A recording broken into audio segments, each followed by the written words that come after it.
How to add TikTok to Facebook. Open the TikTok app. Go to your profile. Copy your username. Now close the TikTok. Go to Facebook. Go to Profile. Click on your profile. Now click on Edit Profile. Scroll down to Links. Here, click on Edit. Click on Add Social Link. Select the platform. Enter the username.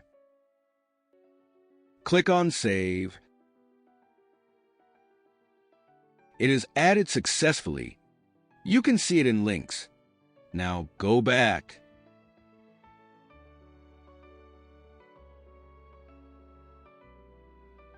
Again, go to your profile. And see it is now in display. You can see it on your profile. That is how you can add TikTok to Facebook.